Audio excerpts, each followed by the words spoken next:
சமைக்க நாட்டு மன்னருக்கு உங்களுக்காக சமைக்க அனுமதி அளிக்க வேண்டாம். வரும்போது பொறுங்கள், காத்திருங்கள். மனிதாபிமானம் இல்லாத அரசியல். என்ன ராணி பயங்கர திமிர் பிடிச்சவங்களா இருப்பாங்க போல் இருக்கே. அந்த நாட்டிலேருந்து இருக்க பொக்கிஷத்தை அப்படியே அபேஸ் பண்ணின்னு வந்து நம்ம நாட்டோட வளத்தை பெருக்கணும், கொடுக்குற டாஸ்கெல்லாம் வந்து செஞ்சு முடிச்சு அரியணையில் போய் உட்காருவாங்கன்னு சொல்லி பார்த்தா சமைக்க போகிறதுக்கெல்லாம் கோச்சப்பட்டுக்கிட்டு இப்படி பண்ணிக்கிட்டு இருக்காங்க. அதாவது இவங்க பர்மிஷன் கொடுத்துட்டாங்களாம், அவங்க உள்ளே வர்றதுக்கு வந்துட்டு டைம் கேட்டிருக்காங்க.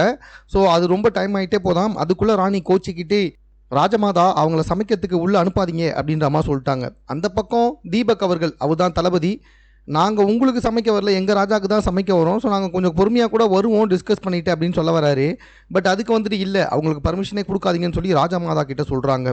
உடனே வந்துட்டு சரி அப்போ சாப்பிடாமல் இருக்கலாம்னு சொல்லிட்டு அந்த ராஜாவை சார்ந்த சமூகத்தினர் சொல்லும்பொழுது ராணி அமைதியாக தான் இருக்காங்க.